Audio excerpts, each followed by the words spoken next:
Hello दोस्तों, maths with Arun में आपका स्वागत है। कैसे हो आप सभी लोग? उम्मीद करते हैं कि आप सभी लोग बहुत ही अच्छे होंगे।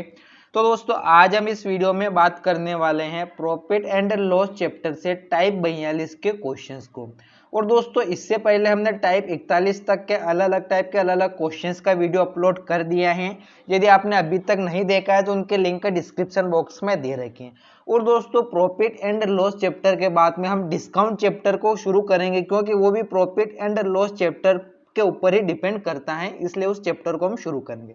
और दोस्तों, यदि आप इस चैनल पर पहली बार आए तो इस चैनल को जरूर सब्सक्राइब कीजिए, क्योंकि आपको इसी चैनल पर पूरी मैथ्स के लगभग सारे टाइप वाइज के क्वेश्चंस वीडियो में धीरे धीरे अपलोड करता रहूंगा। तो चलिए दोस्तों, हम शुरू करते हैं टाइप 42 का पहला क्वेश्चन। पहला क्वेश्चन है, एक वस्तु को 264 रुपए में बेचने से जो प्रतिशत लाभ होता है वह उसका संख्यात्मक मान उस वस्तु के क्रय मूल्य के बराबर है। तो उस वस्तु का क्रय मूल्य ज्ञात करो। हमें क्या कहा है क्वेश्चंस में? तो दोस्तों, इस टाइप के जो क्वेश्चंस होते हैं ना, उसमें अगर ये वाला वर्ड दिया हुआ आपको मिल जाए, संख्यात्मक मान, तो दोस्तों संख्यात्मक मान होता है क्या? यानी कि जितने रुपए की वो वस्तु है ना, उस पर उतना ही प्रतिशत का क्या होता है? लाभ होता है। मान लीजिए कोई वस्तु अगर 60 रुपए की है तो उस पर 60% का लाभ होगा। तो अगर 60% का लाभ होगा तो कितना हो जाएगा? 160 निकालेंगे 60 का। इसी तरह से इस क्वेश्चन को हम सोल्व करते हैं। तो इसको पहले हम ट्रिक के साथ में सोल्व करेंगे, फिर मैं आपको इसको बेसिक से समझाऊंगा। हमें क्या कहा? एक वस्तु को कितने में बेच रहा है? वो 264 रुपए की बात की। कितने? अगर वो 264 में बेचता है ना, तो हमें 264 को ऐसे दो भागों में डिवाइड करना है कि इनका दो संख्याओं में डिवाइड करना है, कि ऐसे गुणा करना है कि उनका गुणा करने पर हमें 264 मिले। और उनका डिफरेंस कितना होना चाहिए? उनके बीच का डिफरेंस होना चाहिए। कितना डिफरेंस होना चाहिए? हमारे पास 10 होना चाहिए। क्या कहा मैंने? 264 को हमें ऐसे दो संख्याओं में डिवाइड करना है, ऐसी दो संख्याओं से गुणा करना है कि उनका डिफरेंस 10 हो और गुणा करने पर क्या है? 264 आए। तो दोस्तों, हम यहाँ पर दो संख्या ऐसी लेते हैं। एक संख्या है 22 और एक संख्या होगी 12। यानी कि हम देखते हैं यहाँ पर, तो हमारे पास दो संख्या का गुणा करेंगे। अगर 22 में हम अगर 12 से गुणा करेंगे तो हमारा आंसर क्या आएगा? हमारा आंसर आएगा 264। 22 में अगर 12 से गुणा करेंगे तो क्या आएगा? आंसर 264 आना चाहिए। लेकिन इनका बीच का डिफरेंस हमेशा क्या होना चाहिए? इनका बीच का डिफरेंस हमेशा 10 होना चाहिए। तो दोस्तों, आपको हमेशा यहाँ पर एक बात ध्यान रखना है कि जो इन दो संख्या में जो सबसे छोटी वाली संख्या होगी, यानी कि यहाँ पर छोटी वाली संख्या कितनी है? 12। तो 12 में जो जितने का हम डिफरेंस ले रहे हैं ना, कितने का डिफरेंस लिया हमने? डिफरेंस लिया है 10 का। तो 10 का गुणा 12 में करेंगे तो हमारा आंसर आ जाएगा। 10 का गुणा अगर 12 में करते तो कितना आएगा? 120 इस क्वेश्चन का आंसर होगा। तो दोस्तों, मैं उम्मीद करता हूं कि आपको ट्रिक समझ में आ गया होगा। एक बार और मैं आपको समझा देता हूं। आपको दो संख्या ऐसी लेना है, 264 में 264 की बात की है आपको, तो दो संख्या आपको ऐसे लेना है कि उनका गुणा करे तो 264 आना चाहिए और उनका डिफरेंस कितना होना चाहिए? डिफरेंस होना चाहिए 10। तो हमने यहाँ पर दो संख्या ऐसी ली है, 22 और 12। तो इनका बीच का डिफरेंस भी देखते हैं तो 10 आ रहा है। अगर 22 में 12 का गुणा करेंगे तो हमारा आंसर आएगा 264। लेकिन हमें आंसर निकालना है, वस्तु का क्रय मूल्य निकालना है। तो हम क्या करेंगे? यहाँ पर जो छोटी वाली संख्या है ना, छोटी वाली संख्या कितनी है? 12। तो इसमें जितने का डिफरेंस लिया है ना, 10 का डिफरेंस 10 का गुणा कर देते हैं तो हमारा आंसर आ जाएगा 120। चलिए दोस्तों, ये तो हो गई इस क्वेश्चंस की ट्रिक। मैं इसको थोड़ा छोटा कर लेता हूँ, आपको बेसिक मेथड से भी इस क्वेश्चंस को समझा देता हूँ कि क्वेश्चंस किस तरह से हमें सोल्व करना चाहिए। अगर हम यहाँ पर देखते हैं तो हमें 264 रुपए में बेचने की बात की, मतलब कोई वस्तु था, उसका क्रय मूल्य क्या है हमें नहीं पता, लेकिन उसने क्या किया? 264 रुपए में बेचने की बात की। तो उसने क्या किया? उसका संख्यात्मक मान की बात कर रहा है। तो मैंने अभी बताया था संख्यात्मक मान क्या होता है, यानी कि जो वस्तु जितने रुपए की होती है ना, उस पर उतना ही परसेंट का लाभ होता है, उससे कहते हैं संख्यात्मक मान। आपको इस चीज का जरूर ध्यान रखना है इस टाइप के क्वेश्चंस में। आप सीधा इसको ट्रिक से भी सोल्व कर सकते हैं अगर आपको ये संख्यात्मक मान का याद रख लिया तो। क्या करना है आपको? कोई भी संख्या ऐसी लेना है जिसका जितने परसेंटेज से गुणा करेंगे तो आंसर वो आना चाहिए।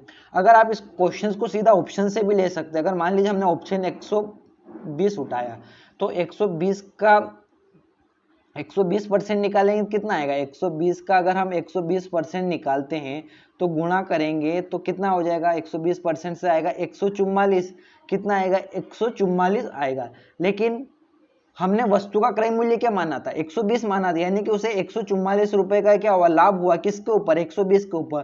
तो हम यहाँ पर 120 को और ऐड कर लेंगे तो हमारा आंसर आ जाएगा कितना, हमारा आंसर आ जाएगा 264, यानी कि इस क्वेश्चन का आंसर है ऑप्शन नंबर सी 120।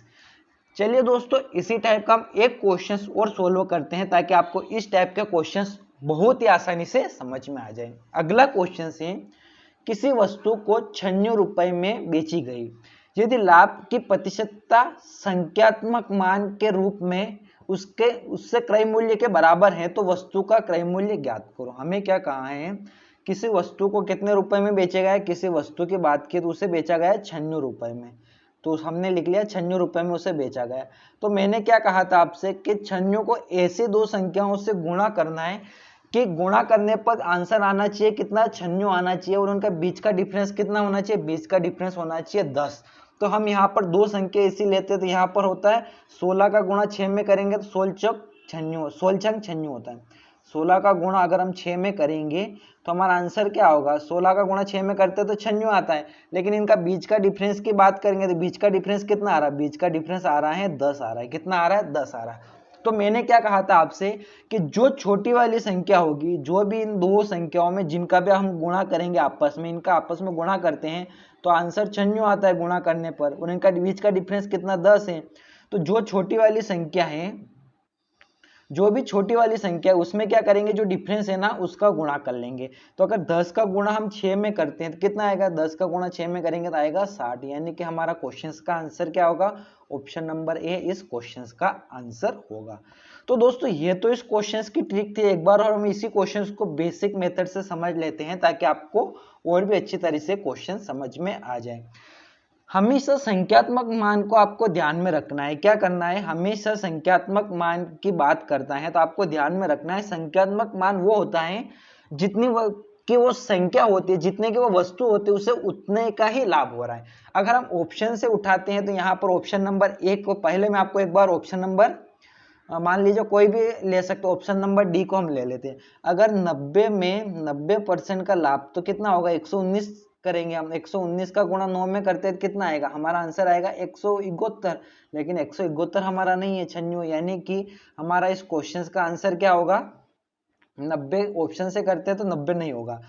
यदि आप ऑप्शन ए लेते हैं तो ऑप्शन ए में हमारा क्या आ रहा है 60, अगर 60 में कितना परसेंट का लाभ होना चाहिए, 60% का लाभ, यानी कि कितना होना चाहिए 160, अगर 160% निकालेंगे, अगर हम यहाँ पर 60 का 160% के हिसाब से लाभ निकालेंगे तो कितना होगा, 160% को हटाएंगे तो बटे में 100, तो यहाँ पर 2 जीरो से 2 जीरो कट जाएगा तो हमारा आंसर क्या आएगा, 16 में 6 का गुणा करेंगे तो आंसर आएगा हमारा 96, यानी कि हमसे पूछा क्या था, वस्तु को 96 रुपए में बेची गई, तो हमारा आंसर क्या, ऑप्शन नंबर ए। तो आपको हमेशा ये ध्यान रखना है दोस्तों इस टाइप के क्वेश्चंस को कि आपको सीधा ट्रिक याद रखना, कोई भी अगर संख्यात्मक मान का अगर क्वेश्चंस आ गया तो आपको सीधा क्या करना, जो भी संख्या दी हुई है ऐसी दो संख्या लेना है जिनका गुणा करने पर वो संख्या आना चाहिए। हमने दो संख्या ली 16 और 6, इनका बीच का डिफरेंस हमारा 10 होना चाहिए और गुणा कर रहे तो 96 आना चाहिए। जो छोटी वाली संख्या होगी उसमें डिफरेंस का गुणा कर लो, आपका सीधा आंसर आ जाएगा।